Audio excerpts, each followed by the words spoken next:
75%. C'est le chiffre des déclins d'insectes en Allemagne, dans des zones protégées en Allemagne, depuis quelques années, et assez peu d'années finalement. Des insectes très ordinaires, pas des insectes extraordinaires. Donc on est face à un déclin absolument gigantesque, parce que 75% c'est vraiment énorme, qui peut conduire à l'extinction de toute une série de groupes d'insectes, au moins localement, sur le territoire allemand, mais je pense qu'il se passe la même chose dans d'autres pays européens, y compris la France.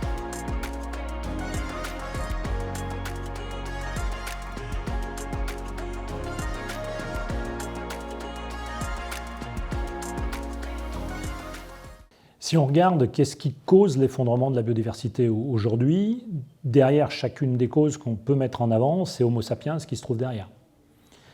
Mais on peut quand même essayer de lister les grands facteurs de pression sur la biodiversité, qui sont la surexploitation des espaces, l'exploitation des espaces simplement, notamment sur les continents, la surexploitation des ressources dans les océans, quand on va piocher dans les ressources, le changement climatique, bien sûr, la pollution, et le déplacement d'espèces qui potentiellement deviennent invasives. Et parmi ces causes, la cause majeure, celle qui est la plus dramatique finalement pour la biodiversité, c'est très vraisemblablement l'usage des espaces, à travers de l'artificialisation des sols, à travers de l'usage agricole intensif, à travers de l'urbanisation, à travers toutes ces choses-là.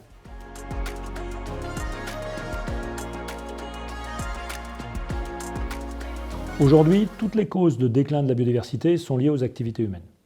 C'est pour ça d'ailleurs que c'est si rapide et qu'on est face à un processus qui a tendance à s'emballer.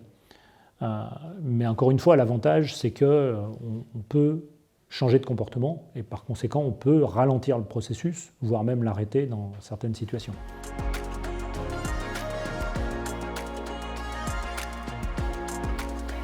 En termes de conséquences pour nous, de manière très très égoïste, il faut toujours se souvenir que nous sommes une espèce assez complexe et que par conséquent, nous sommes une espèce assez fragile.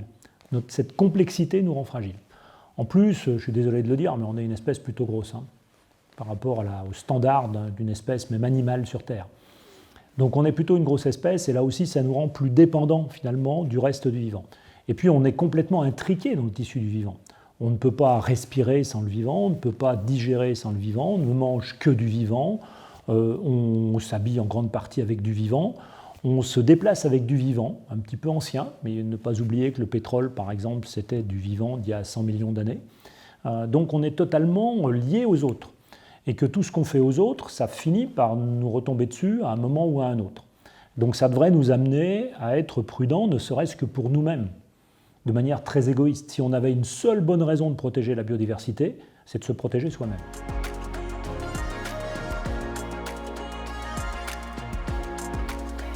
On est tellement en interface avec le reste du vivant que même dans sa dimension culturelle, le vivant nous apporte beaucoup. Alors c'est ce qu'on appelle les aménités, c'est le plaisir qu'on peut avoir à se promener en forêt, avoir un coucher de soleil au bord d'un littoral avec finalement une faune et une flore littorale intéressantes, de voir un récif de corail, etc.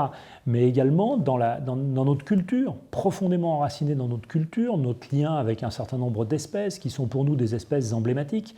Je vais prendre juste un exemple, les cigognes en Alsace, qui sont censées amener les bébés, qui vont dans une fontaine, une source, qui vont chercher le bébé et puis qui l'amènent dans la famille.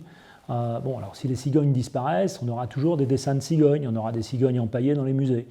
Mais est-ce que c'est la même chose que d'avoir les cigognes sur les cheminées ?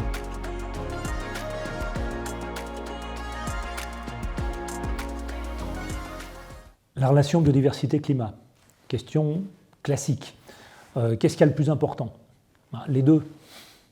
Les deux sont importants. Les deux sont importants parce que les deux sont étroitement liés. Alors, on voit très très bien l'impact du changement climatique sur la biodiversité. On voit très bien que si ça se réchauffe, il y a des espèces à qui ça ne va pas plaire.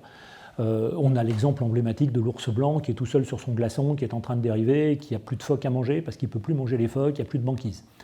Donc, on voit bien ce lien-là. Le climat influence la biodiversité. On voit beaucoup moins le lien inverse, qui est que la biodiversité participe à piloter le climat. On va regarder le plancton marin végétal, qu'on appelle le phytoplancton, donc plancton végétal. Plancton végétal, il produit une petite molécule qui s'appelle le DMS en abrégé. Et ce DMS sert de point d'ancrage à la vapeur d'eau qui s'évapore de l'océan, ça fait des petites gouttelettes, et ça va faire des nuages. Donc quand il fait très beau, il y a beaucoup de plancton végétal qui se reproduit très très vite, il va se multiplier très très vite, il va faire de la photosynthèse, il va balancer du DMS dans l'atmosphère, la vapeur d'eau va s'évaporer parce qu'il fait beau en plus, donc ça va faire des gouttelettes, ça va faire des nuages, il va faire mauvais. S'il fait mauvais, très rapidement, il y aura moins de plancton végétal, parce que ces petites cellules végétales ont une durée de vie très courte. Il y aura moins de plancton végétal, il y aura moins de DMS, il y aura moins de gouttelettes, il y aura moins de nuages, il va refaire beau. Donc une partie du cycle de la nébulosité sur Terre, on le doit au plancton marin.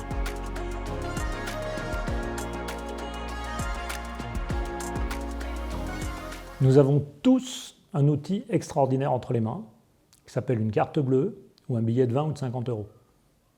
Avant de procéder à un acte d'achat, réfléchissons.